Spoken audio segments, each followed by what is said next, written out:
Si nosotros recordamos desde el punto de vista anatómico, o sea, nos recordamos que la tiroides es una glándula que tiene forma de, ¿cómo que se llama eso? No, no es mariposa, se llama tiroides por otra razón, ahorita me acuerdo. Que se encuentra en la parte anterior del cuello, obviamente en relación con la laringe y el cartílago tiroides, ¿sí?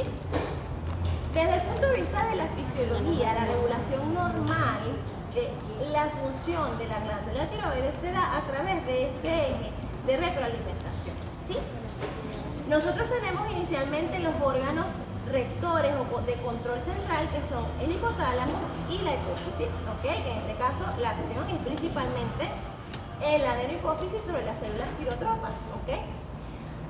Para la síntesis y producción de hormonas tiroideas, lo primero que ocurre es que además de existir un estímulo al sistema nervioso central y diferentes condiciones metabólicas que lo favorecen, a nivel hipotalámico vamos a tener el aumento de la producción de la TRH, ¿sí?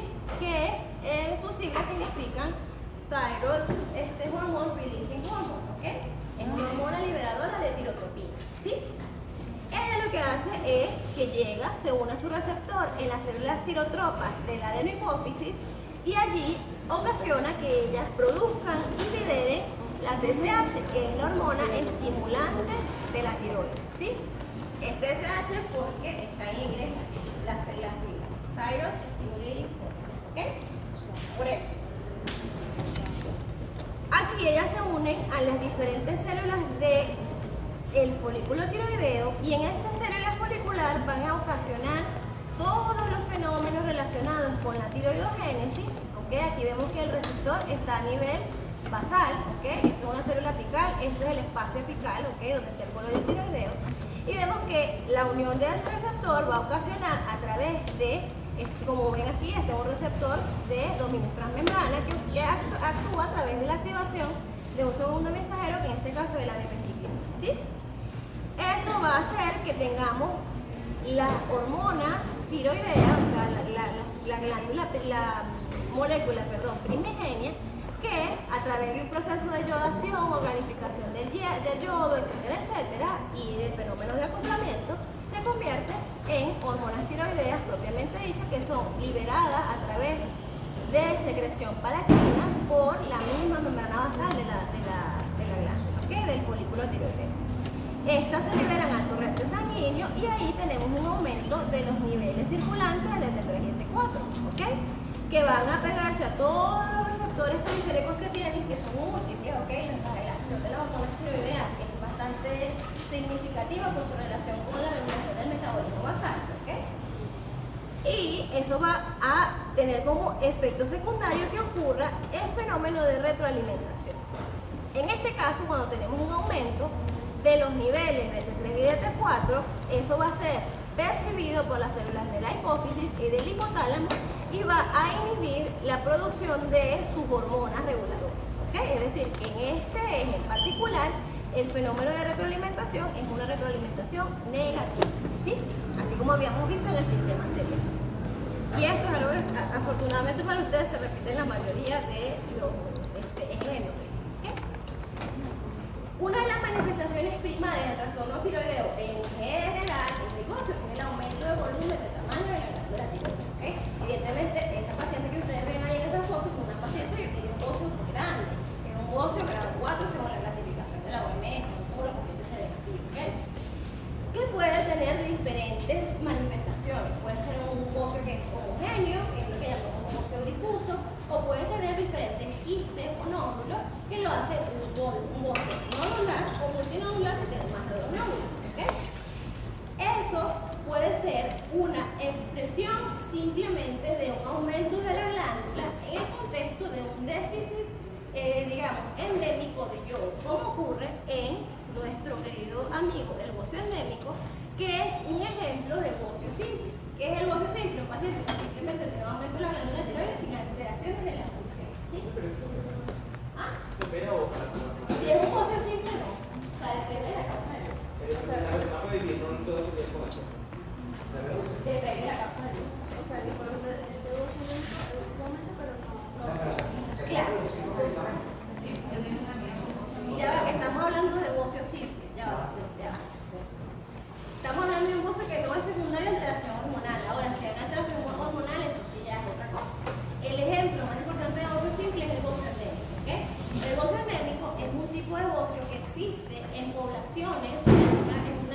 reconocida por la OMS, en donde toda la sal de mesa que nosotros consumimos es saludable, ¿okay? Por eso no tenemos ese problema si estemos lejos del mar, ¿okay?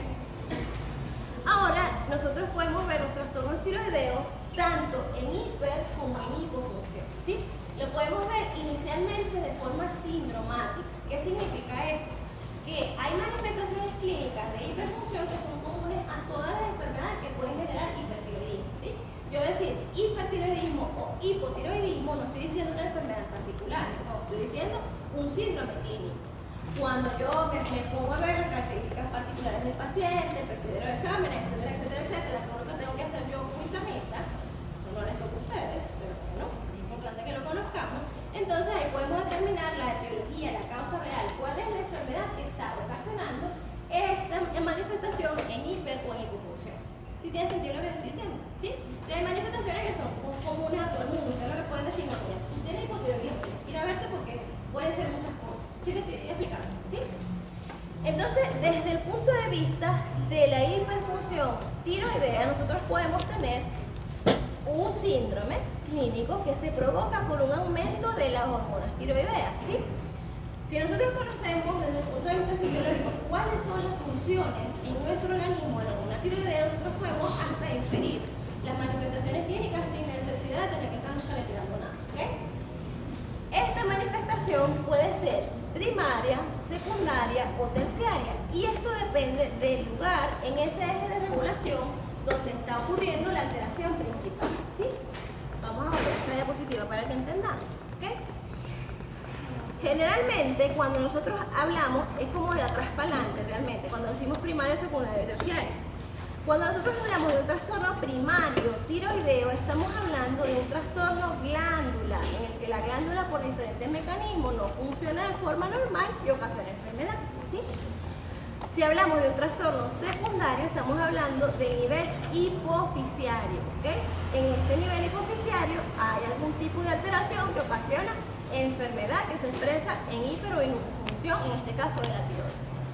Y si está ocurriendo a nivel hipotalámico, estamos hablando de un trastorno terciario. Esto en el contexto de la glándula tiroides. En otros momentos nosotros vamos a decir trastorno primario y secundario y nos vamos a estar refiriendo a cosas diferentes, ¿ok? Pero aquí en este momento es de esa manera, ¿sí?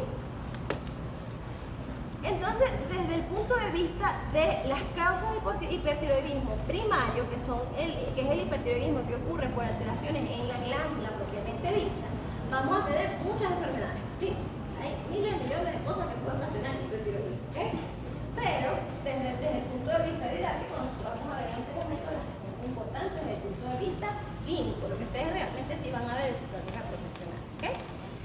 Lo primero es un trastorno autoinmune, que es la enfermedad de Graves, ¿ok? Tenemos el bocio multinodular productor o hiperfuncionante, porque el bocio puede siempre ser, o sea, él puede ser hiperfuncionante. O sea, una persona con bocio puede tener un perfil de hipertiroidismo o de hipotiroidismo. Esto es variante, ¿ok?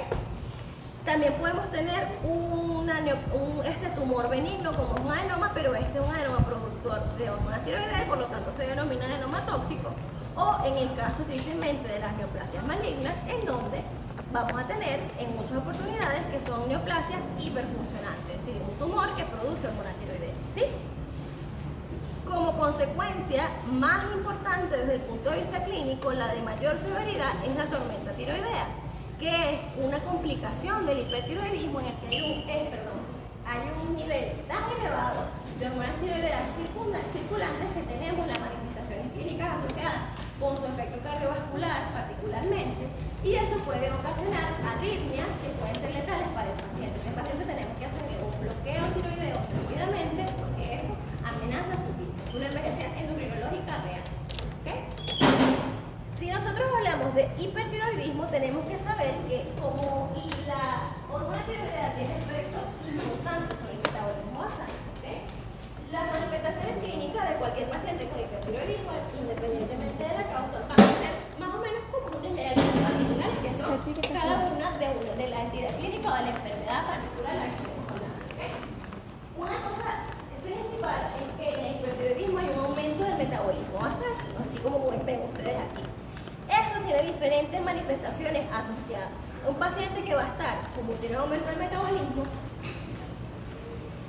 sudoroso, caliente, con intolerancia al calor, ¿okay? Que lógicamente como tiene un aumento de su metabolismo de base, nada más coexistir, él tiene un metabolismo aumentado, pierde peso, ¿okay? Está flaquito, generalmente si dejamos que todo tarde mucho tiempo, el paciente se puede demasiar, se puede desnutrir significativamente, ¿okay? Vamos a tener las manifestaciones cardiovasculares que son importantes, que como ella tiene un efecto cronotrópico positivo sobre el miocardio, hace que haya taquicardia, palpitaciones, arritmia, y además de eso tiene también efectos neuropsiquiátricos que van a ocasionar que este paciente tenga que esté tembloroso, que esté hiperactivo, que esté irritable, que esté de llanto fácil, que es lo que llamamos nosotros la habilidad emocional, que pasa de lo emocional a otra parte del resto, ¿ok? Entonces usted llega ahí y dice, no, ese paciente está loco, tiene que ir para el psiquiatra, y en realidad tiene una enfermedad sistémica importante en la que tenemos que corregir la causa porque le pueden poner todos los ansiolíticos del mundo y no se le va a quitar, pero nosotros no bloqueamos la acción hormonal, ¿sí?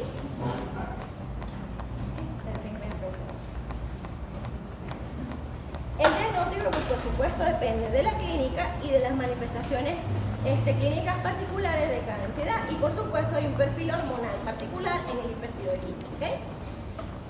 Si vamos por entidad, tenemos inicialmente la más importante desde el punto de vista, que es la enfermedad de Graves, ¿okay? La enfermedad de Graves, que no tiene otro nombre, solamente se ha quedado con el epónimo, así se llama, enfermedad de Graves básico, tiene un asiento o un origen patológico en la autoinmunidad, ¿okay? Es un trastorno en el que ocasionalmente lo primero que ocurre es que ese paciente tiene un prodromo viral, es decir, unos días antes de que esto se manifieste, le da una faringitis, lo que llamamos gripe, una laringotraqueitis, lo que ustedes quieran, ¿okay? Que ocasione que haya una actividad o una activación, o a veces no sabemos por qué, a veces no podemos identificar el prodromo, ¿okay? Que haya una actividad o una activación del sistema inmune que es inadecuada, en la cual se empiezan a reconocer antígenos propios, es decir, proteínas, componentes que forman nuestro cuerpo como antígenos externos, y por lo tanto se establece o se forma una acción inmune contra estos tejidos, ¿sí?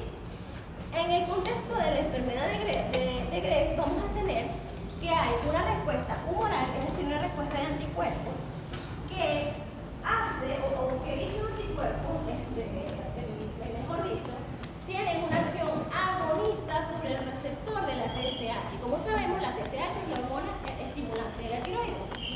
Como ellos actúan estimulando ese receptor de forma indiscriminada y desastrosa, hace que haya un aumento significativo de las concentraciones séricas de hormonas tiroideas y que ese paciente tenga todas las manifestaciones físicas que nosotros vimos ayer cuando hablaba, en la diapositiva anterior, perdón, cuando hablábamos del síndrome de hipertiroidismo. Esto ocurre, así como nosotros podemos ver aquí, que en la enfermedad de Graves tenemos autoanticuerpos que son estimulantes, que son agonistas de la acción sobre el receptor de TSH, ¿okay? Aquí vemos dos esquemas, en este vemos, digamos, la regulación normal de la liberación de hormonas tiroideas, ¿ok? En las cuales tenemos que la pituitaria, que es la misma de mi hipófisis, produce la TSH estimula su receptor, estimula la producción de hormonas tiroideas, y esas hormonas tiroideas tienen un efecto de retroalimentación negativa sobre el eje para parar la producción de TSH, ¿ok? En el contexto de la enfermedad de Graves, este mecanismo de regulación no existe o se supera, o sea, la cantidad de los anticuerpos es tan grande que no importa que esté ocurriendo este mecanismo, no está funcionando de forma adecuada. Entonces tenemos una respuesta humoral en la que se producen anticuerpos, inmunoglobulinas que actúan sobre el receptor de TSH.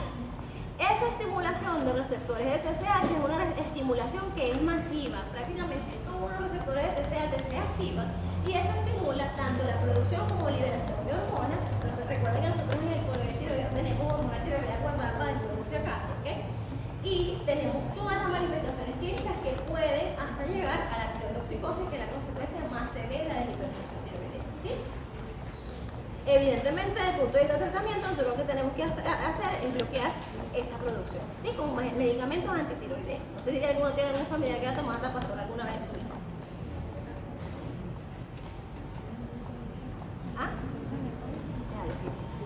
Desde el punto de vista clínico, la enfermedad de Graves, además de tener todas esas cosas que tenía el paciente con hipertiroidismo en general, por la causa que sea, también presenta un bocio que generalmente es grande, que puede ser doloroso, a veces el bocio no duele, ¿ok? Que tiene características difusas, eso quiere decir que es todo parejito, ¿ok? No es un bocio en el que haya nodulitos o quistes, etcétera, etcétera, que evidentemente conlleva una hiperfunción tiroidea, que es una característica típica, es una de las causas más importantes de hipertiroidismo, y que además tiene como otra característica clínica, digamos, distintiva. Esto no lo tienen otras enfermedades que causan hipertiroidismo, de la oftalmopatía infiltrativa. ¿Ok? Ya, allá. La oftalmopatía infiltrativa es un fenómeno a través del cual tenemos a nivel del intersticio de los músculos, de la musculatura externa del ojo, la que nos permite hacer los movimientos propios de los ojos, ¿okay? Activación por esa misma respuesta inmune que yo les había comentado, la producción de muchísimas citoquinas, factores proinflamatorios, etcétera, etcétera, que estimulan a nuestros queridos amigos los fibroblastos, que son las células del tejido intersticial por excelencia, para que aumenten la producción o la secreción de todos los elementos de la matriz extracelular, ¿sí? Entonces ese músculo se va separando, se va abriendo progresivamente, porque hay mucho más matriz extracelular. Y además de eso, de forma paralela, está ocurriendo que en esos mismos fibroblastos que están en el endomisio, el perimisio, que son las capas que cubren el músculo, ¿okay? La fibra muscular, como los receptores de TSH, la hormona tiroidea pega en todos lados, así me gusta decir, igual que la diabetes, pega en todos lados, se causa complicaciones sistémicas importantes, ¿ok?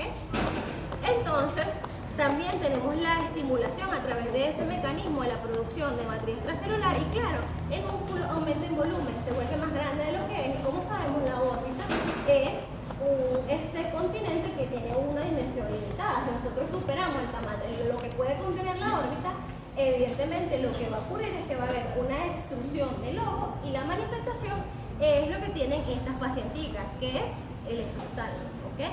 Gracias a Dios esto ya no es tan frecuente, ¿ok? Generalmente nos damos cuenta antes de que el paciente haga esto, porque esto es una cosa de tiempo, es crónica, ¿ok? Y esto puede conllevar a que la paciente no pueda cerrar sus ojos completos y como no cierra los ojos completos puede tener todas las complicaciones oculares del mundo, úlceras corneales, etcétera, etcétera, etcétera, ¿ok? Lo ideal es que no lleguemos a este punto, no me debería ocurrir, ¿ok? Pero bueno, si pasa, igual lo podemos resolver, pero la solución es quirúrgica, ¿ok? Tenemos que operar a ese paciente para traer el ojo para atrás, literalmente. Un método diagnóstico que nosotros podemos utilizar para identificar los trastornos tiroideos, esto se lo muestro nada más para que ustedes vean el contraste. Esto no es importante para ustedes porque nosotros no estamos hablando de examen ni nada por el estilo, ¿okay? Solamente lo vamos a hablar en el momento en el que sea absolutamente necesario para poder tener el concepto clínico desde la fisiopatología, ¿okay?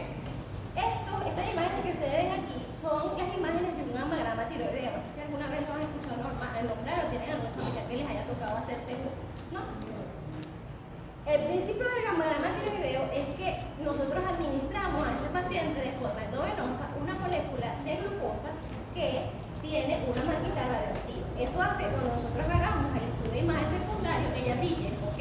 Y brilla en diferentes tonalidades de color dependiendo de la tasa metabólica que tenga esta célula. Entre más activa esté, más roja se pone, ¿ok? Nosotros podemos ver entonces aquí la comparación de una tiroides normal, ¿ok? La que vemos una tasa metabólica, digamos, aceptable, ¿ok? Las áreas que están más frías es porque están metabólicamente menos activas, tienen menos producción de hormonas, ¿ok? Y esta es la glándula tiroides de un paciente con enfermedad de Graves. Vemos que está prácticamente toda roja por la activación celular que ocurre en el contexto de esa producción de anticuerpos agonistas contra el receptor de la TSH, ¿ok? Otras cosas que pueden ocurrir y que pueden ocasionar manifestaciones en hipertiroidismo es el bocio multinodular, ¿sí? El bocio multinodular lo podemos clasificar como hiperfuncionante, que es el caso que vamos a ver aquí, pero también, y afortunadamente más frecuentemente, vamos a ver un bocio multinodular que es hipofuncionante. Por eso les digo que el bocio por sí solo no nos dice si el paciente tiene hiper o hipotiroidismo, ¿sí? En el contexto del bocio multinodular tenemos que un paciente tiene hipertiroidismo, ¿ok? en el contexto de múltiples nódulos, ¿ok? Que se vuelven hiperfuncionantes, ¿sí? Estos nódulos en particular, esos nódulitos de tejido que se van formando, son tejidos que producen hormonas tiroideas independientemente de la acción del TSH. Es decir, a él no les importa si está siendo estimulado por TSH o no. Realmente, lo que a ellos les ocurre es que la producen de forma independiente. Y evidentemente van a ocasionar que ese paciente tenga una manifestación hipertiroidismo, ¿sí? ¿Qué es importante cuando nosotros vemos estos trastornos de hiperfunción? Que como son trastornos que ocurren de forma desregulada con respecto al eje, el eje se suprime. ¿Qué significa eso en castellano? Que lo normal, lo fisiológico que tiene que ocurrir cuando aumentan los niveles de hormonas tiroideas en estos pacientes, es que lógicamente en 1734 esa señal le dice a la hipófisis para que produzca más TSH, no es necesario, y también le dice al hipotálamo no produzca más TRH, eso no es necesario. Por lo tanto, los niveles séricocirculantes de TRH y de TSH de estos pacientes son bajitos, ¿sí? ¿Qué importancia tiene para ustedes desde el punto de vista del seguimiento del paciente? Porque los que van a estar más pendientes de qué le pasa al paciente y los que se van a dar cuenta más fácilmente van a ser ustedes. Esa es la realidad, sobre todo en el contexto hospitalario. Que el paciente, como tiene el eje suprimido, cuando el cirujano llegue y diga, bueno, no nos queda más otra, vamos a sacar la tiroides, porque esa es una de las opciones terapéuticas que hay, usted va a decir, púnchale, pero él tiene el eje suprimido, si le sacamos un pedazo de tiroides y baja la función, yo espero que este paciente, de forma contraria, porque ya no tiene el nódulo que produce toda esa hormona tiroidea en exceso, tenga o pase al otro extremo, un estado de hipotiroidismo, ¿ok? Entonces es importante que lo recordemos. Ahí quedó un poquito. Y también tenemos un caso que es similar, que es un adenoma tóxico, que también se llama enfermedad de Bromberg, ¿ok? En donde tenemos más o menos el mismo fenómeno, pero en vez de ser muchos nódulos que actúan de forma disregulada o autónoma, tenemos un solo nódulo que produce hormonas tiroideas de forma disregulada con relación a la acción del eje. En este contexto también ocurre que hay una supresión del eje. En este caso no es tan importante como en otros ejes, como por ejemplo el hipotálamo, hipófisis y glándula suprarrenal, pero es tan importante que tenemos que recordar porque probablemente en el transcurso de la evolución de este paciente, cuando después de que nosotros colocamos tratamiento, en algún punto podemos ocasionar hipotiroidismo, un trastorno contrario, ¿sí? Y a veces ni siquiera es a propósito ni es por descuido, que es una cosa que puede pasar y tenemos que estar pendientes, ¿ok? Ahora sí vamos a la hipofunción tiroidea, vamos al trastorno contrario, tenemos el hipotiroidismo, ¿ok? En este caso, de forma lógica, no es más que el síndrome clínico que ocurre por el déficit, en este caso de lo contrario, hay muy poquita concentración sérica de hormonas tiroideas, ¿ok? La manifestación de hipotiroidismo va a ser diferente desde el punto de vista clínico dependiendo del momento de la vida en el que esté ocurriendo, ¿sí? Dependiendo de si es un hipotiroidismo que está ocurriéndole a un bebecito recién nacido, como lo es el hipotiroidismo congénito, más llamado porcinismo, y en el contexto de un paciente adulto, que casi siempre son mujeres, tenemos esa maravillosa suerte, esa lotería genética, que adquiere la enfermedad más adelante en su vida, ¿ok? Esto también puede ocurrir de forma primaria, es decir, por trastornos propios de la glándula, ¿ok? Y de forma secundaria o terciaria en trastornos hipotalámicos o hipoficiales, ¿sí? Mejor dicho, hipoficiales e hipotalámicos de forma directamente proporcional o respectivamente, ¿ok? Desde el punto de vista del hipotiroidismo primario, nosotros tenemos el hipotiroidismo congénito y el hipotiroidismo adquirido, entre los cuales en ese hipotiroidismo adquirido una de las causas más importantes es la causa autoinmune, de la cual, y una de las manifestaciones más importantes es una entidad clínica particular, que es la tiroiditis de Hashimoto, ¿ok? Si nosotros tenemos un paciente que nace con hipofunción tiroidea por diferentes razones, vamos a tener la manifestación del hipotiroidismo congénito. Yo les pongo ahí cretinismo grandísimo para que no se lo olviden nunca, pero nunca le van a hacer paciente que cretina porque tiene hipotiroidismo congénito, por favor. Es un término súper retrógrado, no hagan su gracia, y bueno, discriminativo, no sé, digo yo, en el que el paciente nace con un déficit relativo o total de hormonas tiroideas, se mantenía más o menos el tiempo que tenía la de su mamá, ¿ok? Las mujeres embarazadas generalmente, sobre todo en el tercer trimestre, tienen un rango en comparación con una mujer no embarazada de hipertiroidismo, ¿ok?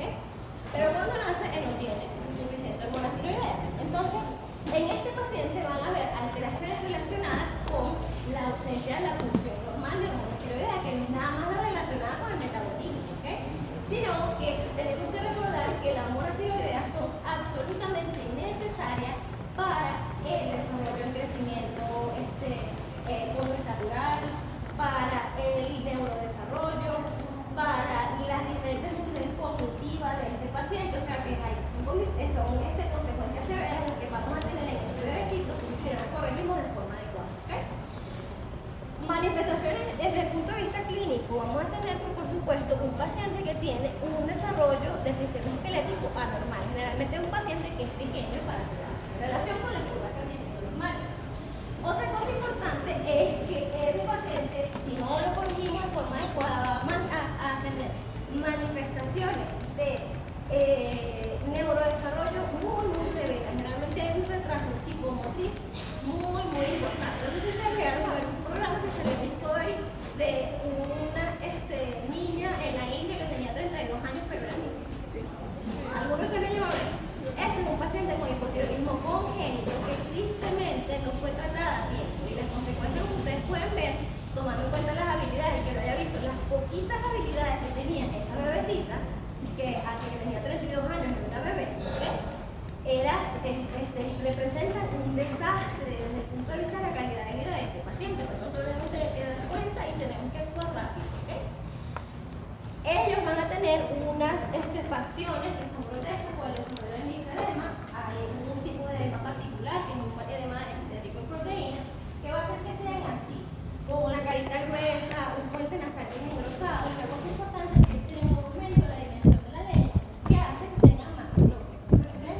Eso es lo que significa. Otra cosa importante es que como esto, la hormona tiroidea tiene un efecto directo sobre el metabolismo basal. Este bebecito como tiene hormona tiroidea, además de que va a tener la tendencia a tener un cuadro de, digamos, obesidad central, un bebé que está así lento, tirado en la cuna, hipodinámico, ¿sí? Que no se mueve, que no reacciona bien a los estímulos. Esos son signos que nos tienen que alarmar, ¿okay? Y otra cosa importante es que como tiene manifestaciones importantes sobre el neurodesarrollo, o sea que las neuronas se desarrollan de una forma normal, ¿ok? Vamos a tener alteraciones desde el punto de vista neurológico asociadas, como por ejemplo lo son la sordera o la ceguera, ¿ok? O sea que es una cosa muy dramática para el paciente. Ceguera, ¿sí? Porque todas las neuronas, ninguna cosa bien. O sea, puede estar ciego, sordo y mudo. ¿Ah? Ciego, sordo y mudo. Ellos no logran subir. Entonces, nosotros tenemos una curva de logro, ¿sí? El que haya visto o el que haya tenido un bebé sabe que a cierta edad, bueno, ellos tienen que tener, pues a tal edad ya ellos se ríen, a tal edad se sientan, a tal edad se tiene la cabeza. Este bebecito no logra sus, vaya la redundancia, logros propios de la edad, y es una cosa que nos tiene que hacer sospechar. El diagnóstico de diferencia.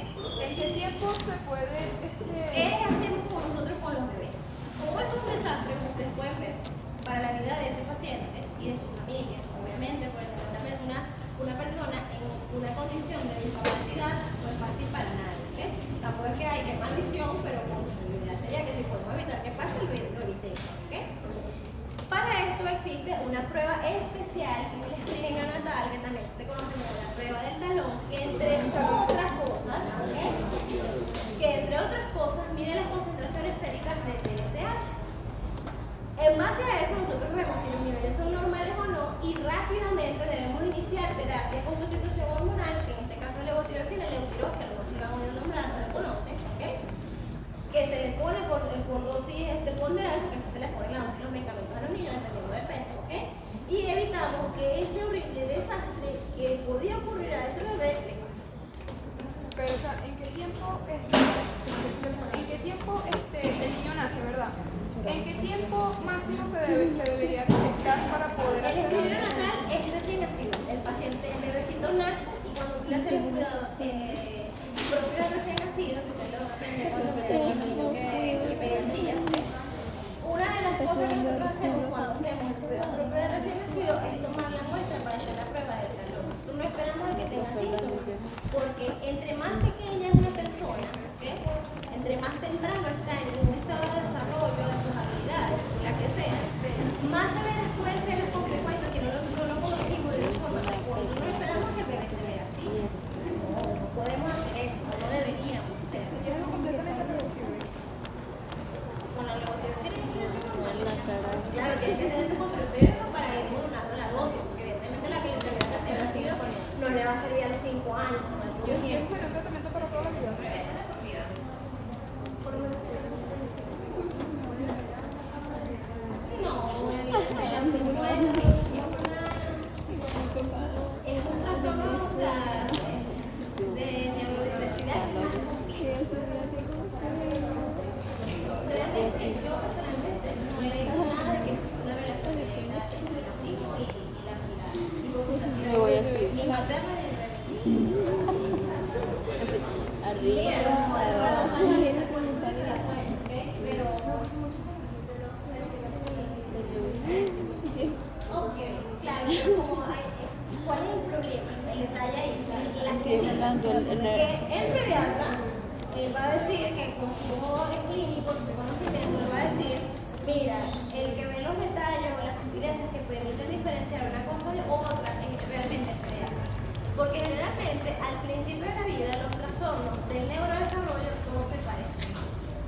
paciente termine con una secuela tan severa de por vida como esa pobre persona que vive con 32 años como si fuese una bebé de 1 año.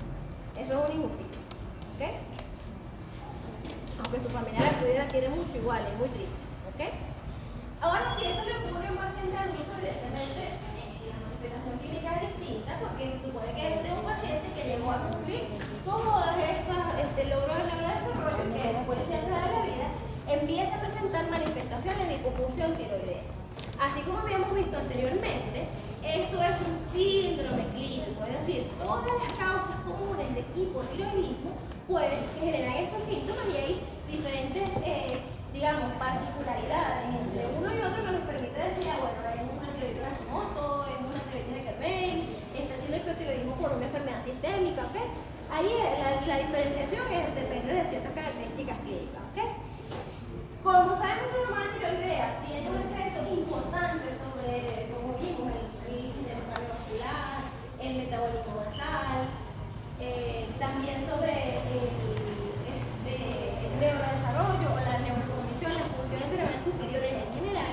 Las manifestaciones clínicas evidentemente van a tener que ver con el déficit de esa expresión de la acción fisiológica normal de la hormona, ¿ok? Entonces, ¿qué es lo primero? Que como el paciente tiene una disminución del metabolismo basal, no va a tener la capacidad de hacer la termogénesis igual que la hacemos nosotros, porque espero que no tenga trastornos tiroideos importantes, ¿ok? En el contexto de adaptarse, por ejemplo, así al frío. Entonces, un paciente que está con intolerancia al frío, ustedes lo ven así como estamos nosotros y está abrigado, está con una bufanda, un gorro, y entonces dicen así, no, este está loco porque aquí hace demasiado calor, ¿ok? Además de eso, tiene una piel pálida y fría. Se mantienen con manifestaciones de arinamia, o sea, son pacientes que están siempre cansados, quieren estar acostados, no se quieren mover, están fatigados. Además de eso, como hay disminución del metabolismo basal, es una causa de sobrepeso. No es la única, no es que toda la gente gorda tiene trastorno de la tiroides, ¿ok? Profe, yo tengo hipotiroidismo y ellas dicen que yo soy muy lenta. O sea, que yo todo lo hago lento, Probablemente lento. no está Ella anda así. No está en la dosis de levotiroxina que es una posibilidad. Yo soy así lenta para todo. Pero no cuesta tiene que ser caminar. así, no es que por hipotiroidea tiene que intentar de conectar así, hay que buscar por qué estás descompensado, ¿ok? Estamos a la hora con la persona. Vamos a tener Para más información, para más información. que obviamente no te la cobraría. Pero si ustedes están en una situación de pobreza, está peor que la mía. Es mucho decir. Ok, bueno. El paciente con hipotiroidismo también forma un edema duro, ¿ok? Que es un edema rico en proteínas, o sea, una hinchazón, una tumefacción, que se llama mixedema. Ese mixedema se puede manifestar en muchas partes del cuerpo dependiendo de que tan descompensado esté el paciente con hipotiroidismo, ¿ok? Y generalmente, afortunadamente, las manifestaciones más severas son muy crónicas, pueden tener muchos años de recibir tratamiento, ¿ok? Entonces vamos a tener como manifestación trastornos de la exfonación, generalmente el paciente hipotiroideo que está descompensado tiene una voz ronca y áspera como robótica, ¿ok? Hablan como así, ¿ok? Y además de eso, como hay un trastorno definitivo, o sea, no es que ellos quieren, no es que no pueden, no es que no pueden de su parte, no, es por un trastorno biológico establecido, tienen la tendencia a tener lo que llamamos bradicitia y bradilalia, hablan lento, ¿ok? Generalmente responden lento, como si fuesen, ay, no quiero ofenderte con el ejemplo, ¿ok? Pero como el perezoso de Zootopia, ¿ustedes han visto esa película? Sí. Igualito, igualito. No. Cuando algún día lo van a ver, un paciente muy descompensado, usted le dice, ¿cómo estás? Un rato, bien. O mal, otra cosa importante, por supuesto, es que ese mixedema puede ocasionar derrames en las diferentes cavidades cardíacas corporales, ¿ok? Podemos tener derrames pericales con mixedematosos, que son un desastre, puede ocasionar una miocardiopatía restrictiva, ¿ok? Y podemos tener derrames pleurales o asitis, que es el derrame a nivel de la cavidad cigüeñal, ¿ok? Otra cosa importante es que vamos a tener alteraciones desde el punto de vista de la función gonadal, porque hay una relación directa entre las funciones de una glándula y la otra, ¿ok? Como yo les dije, realmente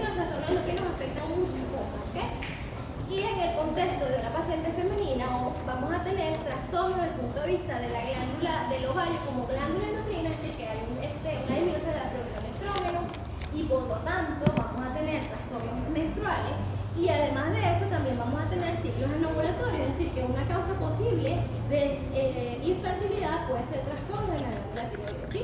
Que cuando una mujer tiene dificultad o una pareja realmente, que se responsabiliza más de lo que se veía la mujer y nosotros no somos la culpable. Cuando una pareja tiene trastornos o problemas para la concepción, imagínense la cantidad de cosas que uno tiene que descartar para poder decir, bueno, en realidad lo que está pasando es esto, ¿sí? Otra cosa importante es que hay síntomas neuropsiquiátricos importantes en este paciente y tristemente el paciente con hipotiroidismo, sobre todo en el contexto de la descompensación, va a tener una tendencia importante a la depresión. Eso es importante que también lo tomemos en cuenta, ¿ok? A la depresión. Y muchas veces cuando le mejoramos el tratamiento, le ponemos la dosis que es levotiroxina, el paciente mejora. Entonces, tenían 5 años tratando el psiquiatra, cambiaba una, repetía con la otra, me siento mejor, Dios mío, me quiero morir. Le pones levotiroxina y se Dior.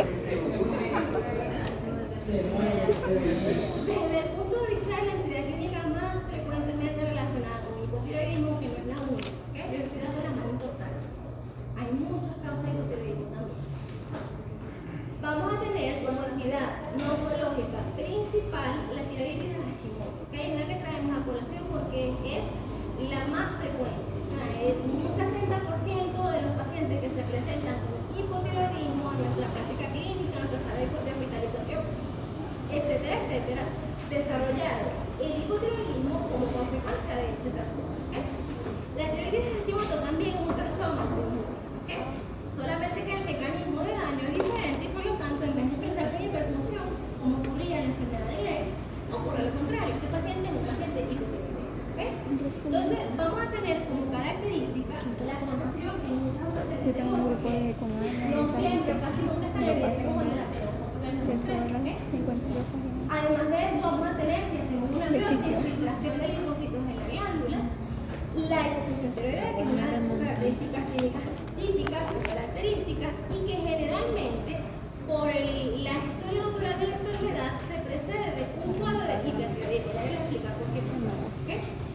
Entonces, desde la explicación o la génesis fisiopatológica de lo que pasa en la tiroides de Hashimoto, nosotros tenemos inicialmente que hay una activación inmune. ¿Okay? La mayoría, o hasta ahora, lo que se describe como desencadenante de esa respuesta inmune desequilibrada, generalmente es la presencia de un prodromo infeccioso, que casi siempre es un prodromo viral, ¿sí? Las infecciones virales, tristemente, nosotros y no como nosotros podamos pensar, así hayan pasado asintomáticas con poquitos síntomas, porque generan, por su mecanismo normal de replicación, alteraciones desde el punto de vista de ADN, de respuesta inmunitaria, de respuesta inflamatoria, que pueden tener consecuencias a largo plazo. En estos pacientes generalmente hay un prodromo, es decir, ocurre unas semanas antes, un cuadro viral que casi siempre es una infección respiratoria alta, ¿sí? Eso ocasiona que haya una producción, un espacio embrional de linfocitos que reconocen el tejido de la tiroides como tejido extraño, externo, y bueno, hacer lo que hacemos nosotros con eso, buscamos la forma de destruirlo. ¿Okay? En el contexto de la tiroides de Hashimoto, nosotros tenemos la activación tanto de una respuesta celular, es decir, la activación de células plasmáticas productoras de anticuerpos, como la respuesta celular con activación de linfocitos citotóxicos para ocasionar la apoptosis o la muerte celular programada. ¿Okay? Esto ocasiona que tengamos, lógicamente, por la acción continua de estos dos respuestas inmunológicas, la destrucción de las células follicular tiroideas, ¿cierto? Y evidentemente la tiroides pierde su estructura anatómica normal, ¿sí? Generalmente la historia natural de... Pues se lo pongo, no importa. Para no comprar más. No, porque yo estaba, y el otro día también, ajá, yo pasé, falta esta.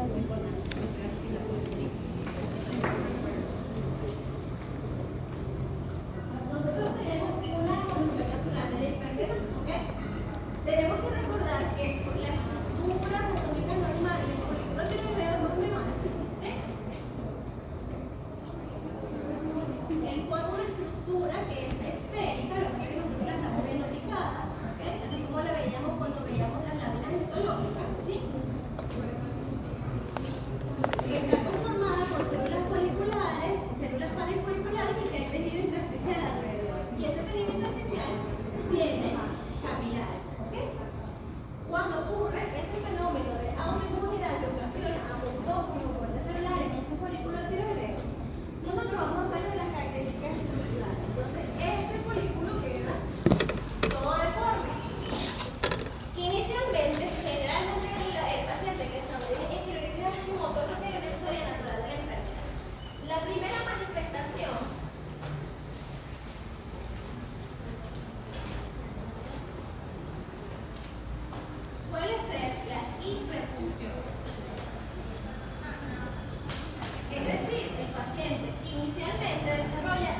explotó. No cree nadie. Te estás muriendo ahí. Tristemente, generalmente, nos damos cuenta de que el paciente tiene tiroides Hashimoto cuando ya está en convulsión, cuando ya hay hipotiroidismo, ¿sí? Porque muchas veces, sobre todo si lo agarramos en estadios iniciales, nosotros podemos tratar de inhibir esa respuesta inmune inadecuada y logramos que el paciente tenga un poquito más de tiroides después, ¿ok? Y ya termina. Ay, Jesucristo. Ya puedo respirar.